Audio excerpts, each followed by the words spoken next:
Olá, o meu nome é Cristina. Eu e minha colega Jane vamos falar sobre as possibilidades de trabalhos produtivos com a gramática nas aulas de língua portuguesa. Nesse momento, a Jane vai passar algumas explicações para vocês. É com você, Jane. Olá! Hoje vamos falar de um tema importante para a nossa língua portuguesa, ou melhor, para o aprendizado dela em sala de aula. Vamos falar baseado no texto de Leosmar Aparecido dos Santos, da Universidade Federal de Goiás. Ele levanta algumas ideias a respeito do que seria o ensino produtivo de língua portuguesa em sala de aula. Para ele, existe uma parte da ciência e que já vem sendo estudada há um tempo atrás sobre o mecanismo de funcionamento da mente humana. Então, já há muito tempo vem sendo estudado como funciona a mente humana, como se é dado aprendizado pelo conhecimento da mente humana, de que forma que esse aprendizado é construído dentro da mente humana, como a mente humana capta, recebe os inputs, processa e assimila essas informações e as guarda e as restabelecem quando são necessários serem usadas. Então, esses estudos feitos em faculdades estrangeiras e brasileiras apontam várias questões a respeito da mente humana, voltada para essa questão do aprendizado. Conhecer de que forma o cérebro funciona, assimila as informações, trabalha essas informações, recupera essas informações fornecidas e as utiliza, é de importância muito grande para o ensino da gramática em sala de aula. Mas o ensino de uma gramática não maçante, cansativo, mas sim, segundo Leosmar, um ensino produtivo. É um ensino que vai trazer retorno para o aluno. E esse aqui é o nosso alvo nesse vídeo. É conversar um pouco sobre o ponto de vista do autor Leosmar Antônio, da Universidade Federal de Goiás, sobre essa questão de saber como funciona o nosso cérebro. E com base nessa premissa, ele traz à discussão o que para ele chama de competência, desenvolvimento de competências. 3 competências ele traz aqui para nós conversar. A competência linguística, que é aquela voltada à classificação, à formação das palavras, mais a gramática tradicional.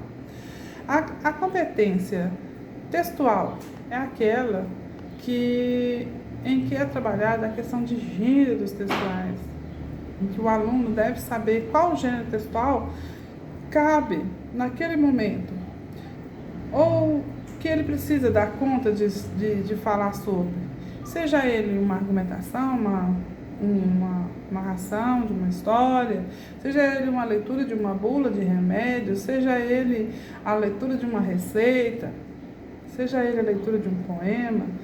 Entre os inúmeros gêneros textuais presentes no momento, ele precisa dar conta de entender os elementos textuais de cada gênero. E por fim, a terceira competência é a competência discursiva, em que o aluno vai saber utilizar esses recursos obtidos nas 2 primeiras competências, tanto a linguística como a textual, como ele vai usar isso para se fazer falar, se fazer presente. Então, ele vai usar o que ele conheceu da linguística, da competência linguística, que é a base, né, a formação das palavras, a classificação, pronome, advérbio, conjunção, e artigo, substantivo e outras palavras mais. Essa competência discursiva talvez seja uma das mais importantes, Porque ela trata-se da soma da primeira competência, que é a competência do domínio, né? Competência das formas, ou competência linguística, da competência textual e, por fim, a competência discursiva. Na discursiva, nessa competência, o aluno terá a oportunidade de usar todas as outras competências anteriores, a textual e a linguística, a fim de dar conta de usar e saber como fazer um discurso, como conversar, como interagir. Agora que a Jane apresentou para vocês, falou, né, sobre a mente humana, e também ela aprofundou um pouco sobre os trabalhos produtivos com a gramática, né? Venho mostrar para vocês agora que para desenvolver a mente como uma rede de conhecimentos em que, acessando determinado domínio, seja possível acessar outros relacionados a ele, e assim sucessivamente, né? Que para isso é preciso contemplar e valorizar a interação entre usuários no momento da produção verbal, entre domínios de conhecimentos na produção do humor, por exemplo, piadas, né? Elas são textos particularmente provocados de reflexão, são instigantes e, por esse motivo, é uma boa escolha para o trabalho com a língua e linguagem nas escolas. Também a interação entre gêneros na interpretação crítica de textos. Por exemplo, o professor, ele pode levar o aluno a distinguir o que é realmente uma reportagem de uma propaganda, fazendo com que o aluno aprenda a identificar o gênero mais ali predominante.